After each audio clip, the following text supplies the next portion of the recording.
سمي بالرحمن وصلي على الرسول عليه الصلاة والسلام، وهاتي حلة انزلي فيها بجزرتين مغسولين ومتقطعين وعليهم كمان طماطميتين مغسولين ومتقطعين وكوباية ونص من العدس مغسول ومتصفي، وانزلي على الكلام دوت بثلاث كوبايات من المية، وارفعي الحلة ديت على النار وسيبي العدس ده يتسلق مع نفسه.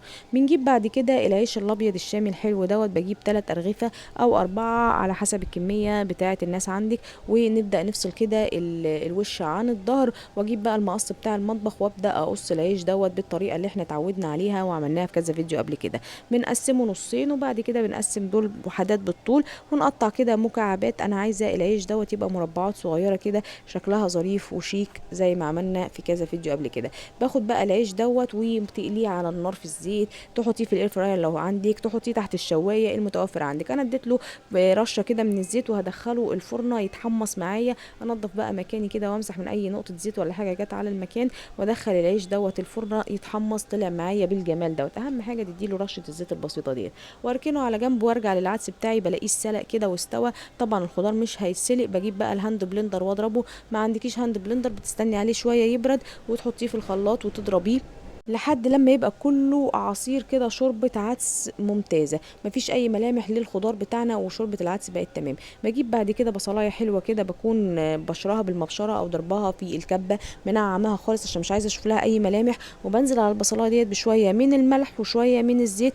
ويا سلام بقى لو عندك سمنة بلدي تحطيها عليها طعمها وتخليها زي الفل.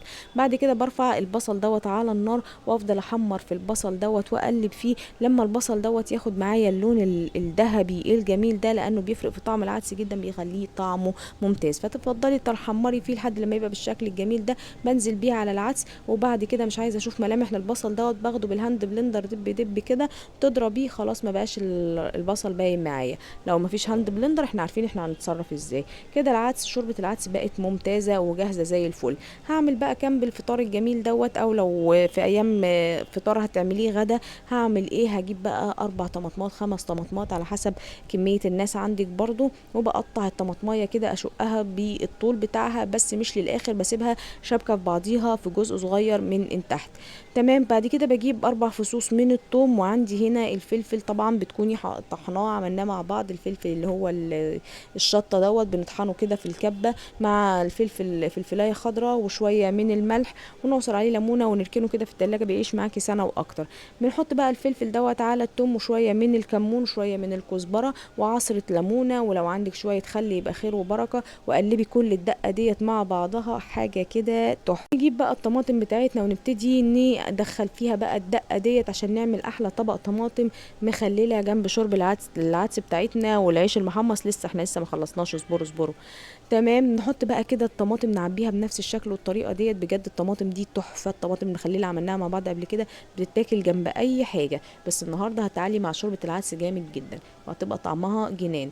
عبيت كل الطماطم بتاعتي بالشكل دوت. لو في اي شويه خل في الطبق كده بنضفه، بظبط الطبق بتاعي، وده شكل الطبق الطماطم المخلله. تقدري تقدميه جنب اي حاجه، مش شرط العدس بس، اي طبق عايزه تقدمي جنبه مع الطماطم مخلله هيشتغل معاكي زي الفل. وادي شوربه العدس بتاعتنا لما جهزناها، بصوا لونها تحفه ازاي، ولا باين اي ملامح للخضار بتاعنا ولا للبصل اللي اتحمر ولا اي حاجه. ما تقلقيش تقولي البصل هيتحمر هيبقى شكله مش حلو في العدس، طالما هتضربيه فالدنيا هتبقى تمام.